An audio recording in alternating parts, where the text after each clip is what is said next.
Hey everybody, welcome to another Let's Talk Bourbon. I'm John. I'm James. And today we have a special guest. I'm Ron. Ron Blair. So Ron, tell us why you're here today.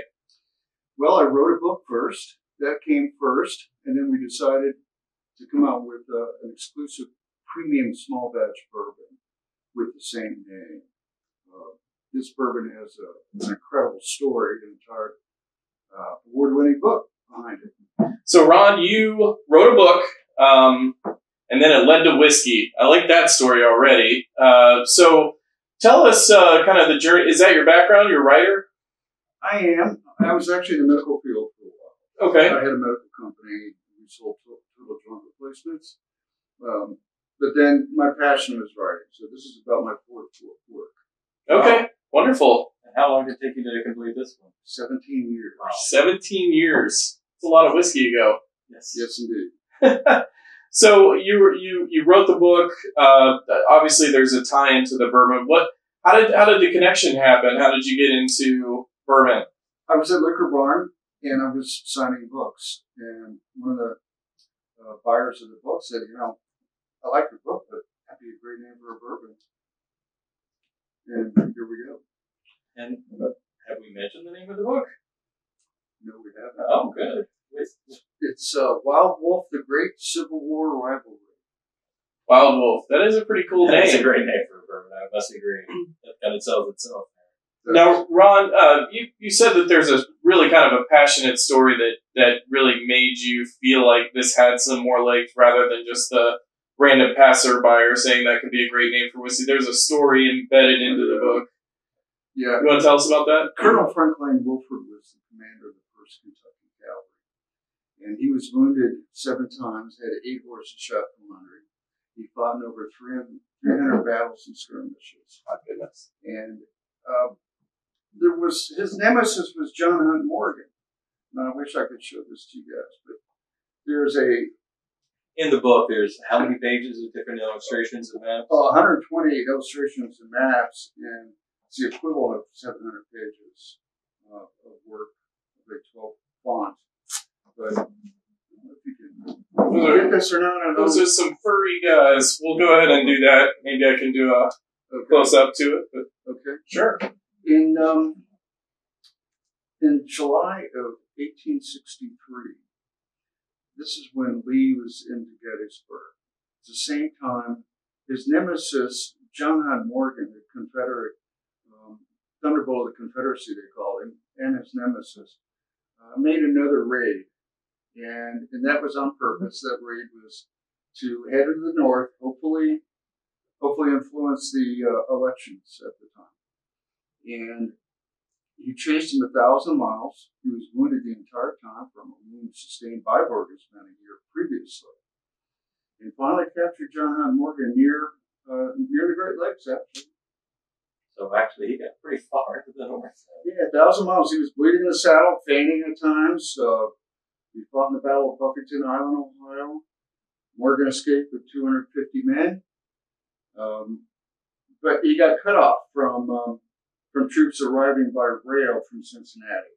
And so they captured him. When he surrendered his horse, his sword, and his silver spurs to Wild Wolf. Wild Wolf in exchange offered the men a chicken dinner and bourbon at the bar.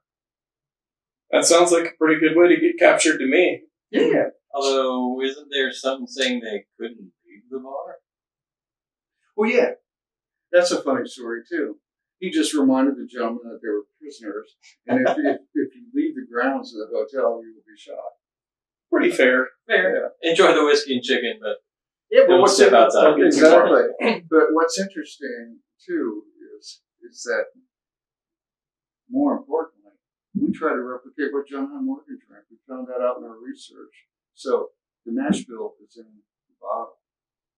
So the same mash bill from what they had pre-Prohibition resonates today. Yep. And the same style of whiskey making. Let's kind of get into that a little bit. Yeah, we call it a Civil War style because we try to replicate what the farmers in Kentucky did during the American Civil War. And people wanted bourbon. There's one old adage that the South lost the war because they could no longer get Kentucky bourbon or horses. But anyway, Lose a lot of fighting spirit. yeah, exactly. In the South, they couldn't. There was a prohibition. Yeah, they weren't allowed to use copper because they wanted to use copper in the war. Science is hard to use for still. I bet there are a lot of revenuers hiding out. You know it. Yeah. So Ron, when you got into this, you decided, okay, Wild Wolf, great name for bourbon, and then you had the mash bill idea. You were able to kind of find that. Walk us through getting this done. So getting the concept off the ground, getting it into the bottle. That's a great question. The challenge kind of involved with that in today's environment. It is a challenge. I was at the age I didn't want to start a distillery, so I had to find one. And so it took me 5 years to find one that could do this 19th century Civil War style bourbon. So you contract distill, but you had to find the right partner. I did. And he's a very good distiller.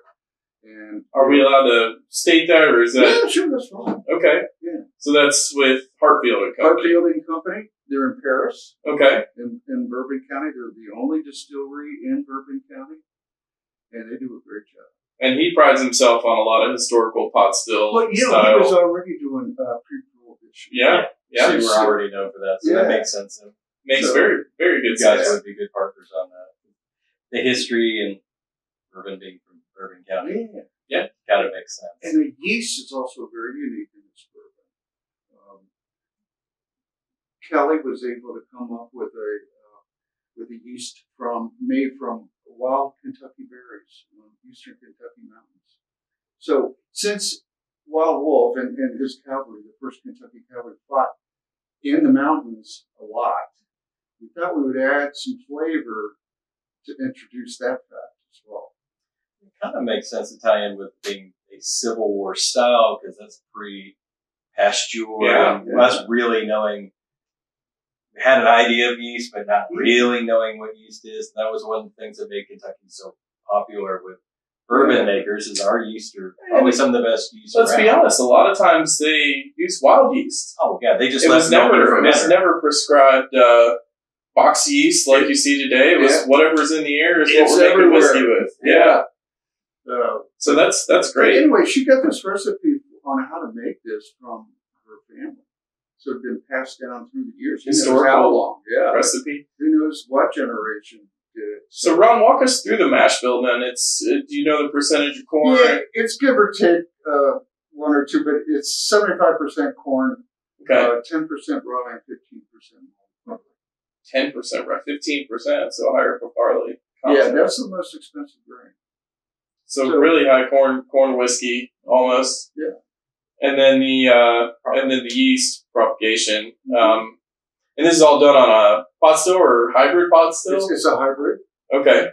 And so the pot with the column on top, not a full column. So you still get the wonderful copper flavor, still singular runs instead of a continuous run, like they would do back during the Civil War, where it would just be one run. It's totally unfiltered. We don't believe in filtering. Of course, it's cast strength, so it goes straight from the small barrels to the bottles. So.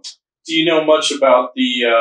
I know you're contracting this, but is it coming off the still at 160, going in the barrel at 110, or? I should have brought Jeremy with me on that one. I don't know the answer to that. That's question. Okay. Yeah. Yeah, I think that those pre-prohibition, what we find is it doesn't go in at 125. It often goes in lower proof, and then sticks to barrel strength from there.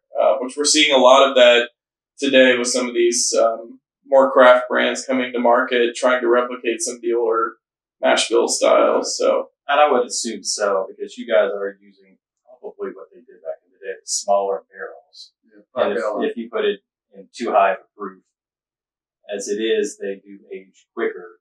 I can't imagine at 125 proof how much even quicker. You'd be in the 130s probably at barrel strength, so that to me makes sense. Most likely. But you never know what it's going to come out at what proof, And the first batch came out at 114.6. This is at 117.6. It's going to stay on the shelf a little longer than your 80s and 90 proofs. Yeah, it could be 110 coming out barrel strength, but you're not adding any water to it. You're leaving it cask strength for each release. Water has no flavor. Is this your first release, second release? Where this are we is at? our second batch. Okay. We're working on the third batch right now. We only had 721, a super, super small batch in our first batch. The second batch, we're at 1,061. It's selling really, really fast. So you had 721 bottles in the first. How many barrels roundabout, do you know? It was around 29 barrels for that. Okay. This one's around 40. Now, are you available in 5 gallons. Kentucky or Just multiple in Kentucky, states? you can only get this in Kentucky, and people love the fact that they can fly here and take something home that they can only get in Kentucky that's been a small batch premium bourbon. So now this one's named after a different battle than the first one. yeah, thank you. We commemorate every batch to a battle that the Wild Wolf fought in. That's cool. Because I really like the name of this batch. Yeah. He actually came up with the name of a camp before they were moving into East Tennessee, and that was in eastern Kentucky and Bourbon. And it was called the Battle of Wildcat. So we've got the map of the Battle of Wildcat here, and then just a brief description of that battle there. So everybody's going to want a hang tag from each batch. No doubt about that. What a way to differentiate the batches. Yeah. And from the, there's a team around. There's color blue. I think I hear Wildcat mentioned a lot in this city. And maybe this is the origin, because the guy that came up with calling it the Battle of Wildcat Mountain, and called it Wildcat Mountain, was Frank Wolford, the Wild Wolf. And he said that because when they first got there, it was the mountain was infested with wildcats. Wow. Yeah, and so they took care of that problem. How deep the history runs. Well, I'll tell you what, Ron, I love talking about bourbon, but I love drinking it even more. So, you want to do the honors? You want me to do the honors? Nice. That's a good cork pop. I can pour for us. Please, James.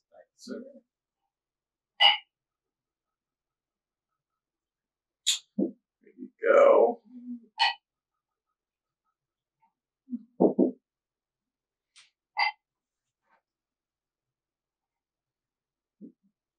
All right. I'm very curious. Spell yourself to reset your palate. What kind of notes you guys going to do out of this? I'm curious with that malt content. That is high malt. Oh, yeah. You can smell the I always malt. smell the malt right off. And you know what's prominent right now is a lot of American malt whiskeys being made. That's like the new thing on the street. I think it's going to have its own lane. So we were talking about your Scotch fan, Irish whiskey fan. American malt whiskey starting to become more and more prevalent, starting to be very categorically. Starting to see them on the shelf. So you're going to see more bridges like this. So this is a great timing for a product like this. Yeah. Do you find a lot in the smaller barrels? Because there are other limestone, there's some of their releases too. I really get a lot of malt notes on those when they come out. I definitely get a lot of malt for notes. people who do like Scotch or Irish whiskey, I think that would be a great gateway into bourbon if you would. The smaller barrels have to be done right too, because you can get that cork taint or muskiness in it if you're not good at it. Some of the other smaller distilleries are having some quality issues because of that. So because you're being very TLC and careful with your batches, I mean, you can tell this is already good. I mean, on the nose. We have to check on it very frequently because it does age so much faster with those 5-gallon small barrels instead of the Geosmin, that's what 53. Danny Potter calls it. If you're familiar with him, he's a former master distiller at Heaven Hill and Maker's Mark. So he's got his own distillery coming up in Springfield. Excellent. Yeah. Now, this has a great nose. What are you getting, James? Like I said, a lot of malt. Almost, I think it's from the barrel. I'm getting a lot of like tannins and raisins. Getting some almond? Yeah, I can see almond. Nutty, but a light nutty, not like a walnut. Yeah. More, not sweet enough to be a hazelnut, but near that family. So if you're playing the wheel game, it's definitely malt for grain, nut for wood. Excellent. No, no off flavor notes at all, none at all. I've had several bourbon stewards say they're getting fresh cut hay note on the nose. And I think that's fascinating because he was commander of cavalry. And that's just almost ironic that I've had several bourbon stewards either getting fresh cut. Yeah, I can see that. It doesn't taste like hay versus grass. It's a little dull in there, but I can see that. Certainly not grassy.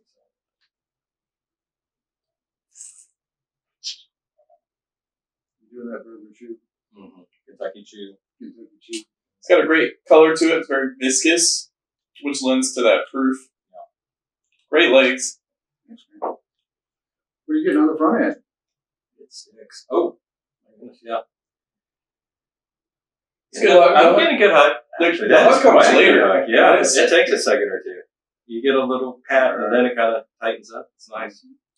It's a little bit. I'm gonna throw this out there, James. I get a little bit like peanut butter, like chewy, like crunchy peanut butter, I guess. Like not the sugary stuff. Yeah, no, maybe like a more natural. I was gonna say that's the first I ever heard of that. Like homemade. Everybody's got their own palates, you know. But that was the first time I've ever heard that one. No, I get that. It's like I've had a it's lot like of guys. the peanut butter you get at the that you wouldn't add sugar to. Yeah, almost. A lot of guys say it's creamy vanilla bean, honeysuckle, and dark covered chocolate cherry on the front end. I get the honeysuckle. I get the honeysuckle. For sure. I don't get the dark cherries. It's not. Don't get the. I get more of that light nutty flavor than those dark chocolate. Light nutty flavor. I think maybe they're getting that from the malt because I do still taste the malt. I would figure I would have got that more on the nose. Dark fruit, maybe like that. It's almost prune or on the finish. It's more date and prune. Date and prune, yeah. The finish is nice. It sticks around, but it's not overwhelming. It's a medium linger. Yeah, it does stick around. The hug's what gets you. That's nice. The lingering butterscotch and caramel that will stick with you for an hour at least. No, I can see this being traditional bourbon whiskey. Now the whammy on this is you told us that this is how old? It's only a year. Yeah, it's a young bourbon. My goodness, but it has to be in that size of barrel. There's 5-gallon barrels. There's a study that came out that claims that a 5-gallon barrel will mature 10 times faster. So that means it would be the equivalent of a 10-year bourbon. So does it say that it's only been aged a year? No, I'm surprised that got passed without that. Right, it's supposed to say straight on the front. It does not say straight. There you go. That's how well you don't have it. Well, you know what? I asked our distillery if we could possibly make it a straight whiskey. Yeah, because the last 2 years.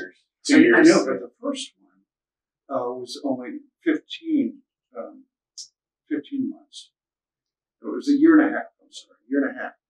And this one only took a year because of the change in weather. Right. Yeah, that's the delicate dance on.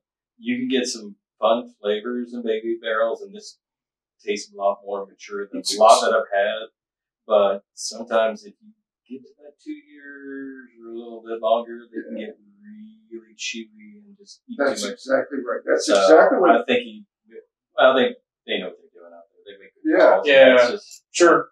Well, and you can call it a Kentucky whiskey after a year, and then straight after 2 years is the TTB rules. So, so he said, "Don't worry about it because it's ready. I mean, it's ready. Right.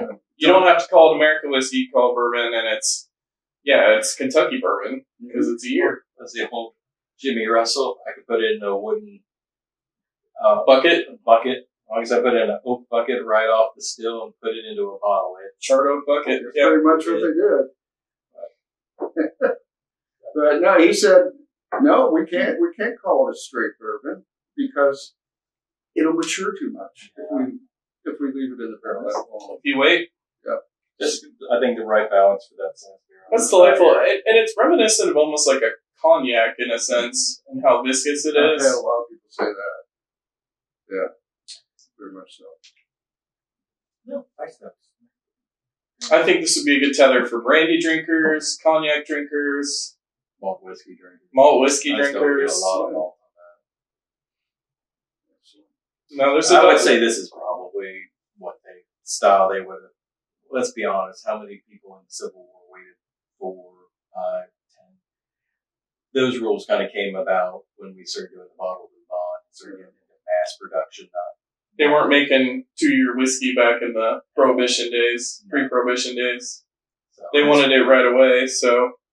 And it was still borderline an agricultural product that farmers were doing and started growing up from there. We have leftover corn. Let's make some whiskey. And, they did a lot of trade with both North and South. And what they found is, especially the trade in New Orleans, they unfortunately, they would ship slaves and do trade, and also they would take bourbon and ship bourbon to New Orleans.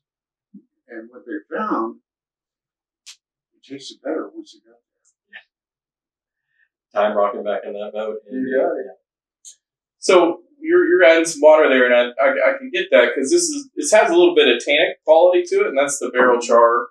Kind of adding that tannic acid. It's really okay. Want to get your take before I start saying stuff, because as we know, watching these videos, the minute you say it, someone's going to taste it. So taste it before you start showing that stuff.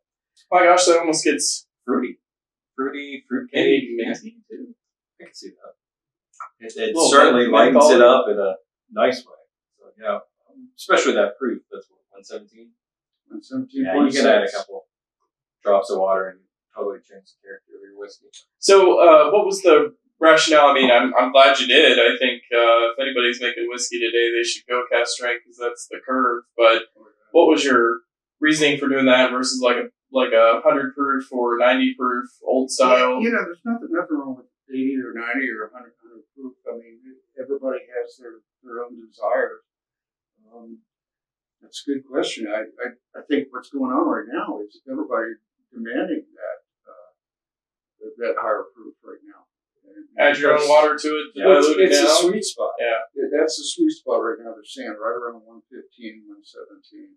3 pounds or an ounce. Yeah. So your first batch did well? Sold out. Awesome. Did you enter in any spirits competition or anything like that? Or we haven't done that yet. Okay. We're a young company. Sure. We're the little guys. Yeah. But we're coming out with some great small batches. So. And a great story. Right now, Kentucky only. Where can they find you online? We're at wildwolfky.com. And we'll, of course, put a link in our description and comments on where we can find that.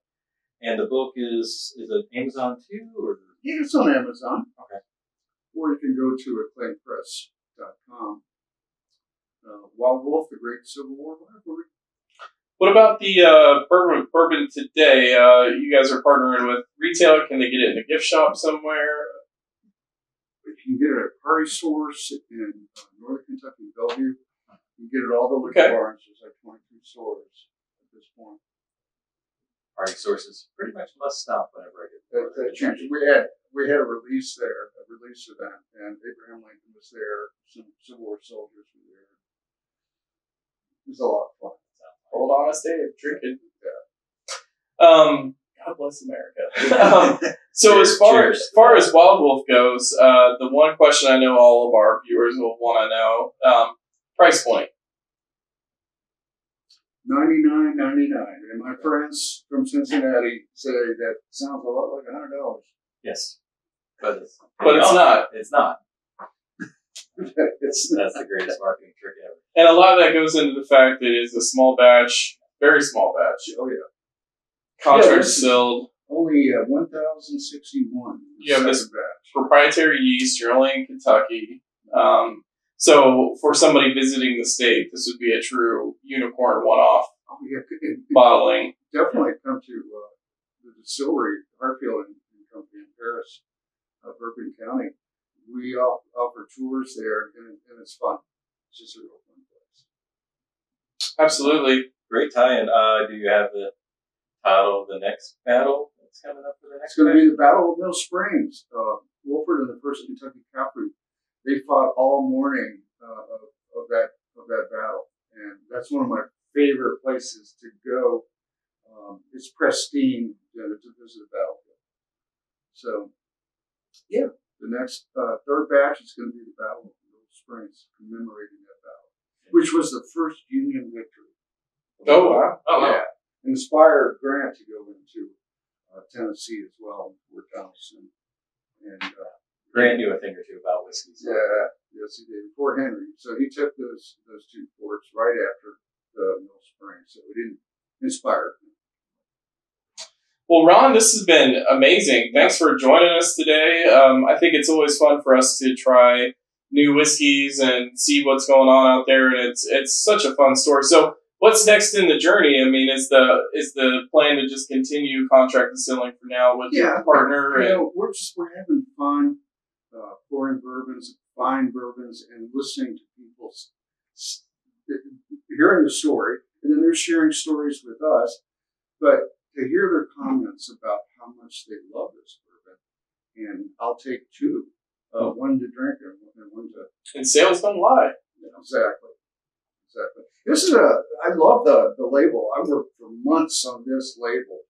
It's got that historical feel to it. It's actually got a cavalry sketch. Have you seen that? The cavalry sketch?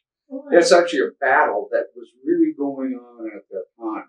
Oh, wow. Now, the artists I worked with were moved. There was actually a dead body that they were trampling on, that the horses were trampling on. So I think that's good for marketing. She decided to keep the dead body off the label. So, and then in the back, those are the two pistols that were awarded to Wild Wolf by the citizens of Lexington for his role in capturing John Hunt Morgan. He was also awarded a sword, which is actually a picture of that sword. It's in the book, and it's also the Kentucky Archives. I see an ultra limited release with some pistol replicas in the near future. It should happen. Actually, I know the guy who owns those. I don't own those pistols. But you can actually go hold the sword that was presented to him by Governor Bramlett, downtown Lexington, Melodeon Hall. So you just have to go to the archives in Frankfurt. Very cool. They'll put it right in your hands at the Historical Society. Well, it's been fun learning. It's kind of wild to know that bourbon has, although was it bourbon back then? But anyway, whiskey was around back then, and it's great to have a recreation and tie it in with an homage that has real history, real story, good made in roots. Bourbon County, which makes a lot of sense. And I love the path you took with it. You could have brought this to a big brand and just had them make a, run-of-the-mill high-rye mash bill, but you went the pre-prohibition route, which I think makes a lot of sense. It's a great story, and it's a unique product for sure. So, in a good way, I think. So, I would agree. All right, Ron. Well, thank you for your time. Thanks, you guys. Pleasure. This has been another episode of Let's Talk Bourbon. As always, if you like what you saw today, please like and subscribe. That always helps us out. And follow Wild Wolf Whiskey. There's some cool things coming up soon. And we'll see you shortly. Cheers. Thanks.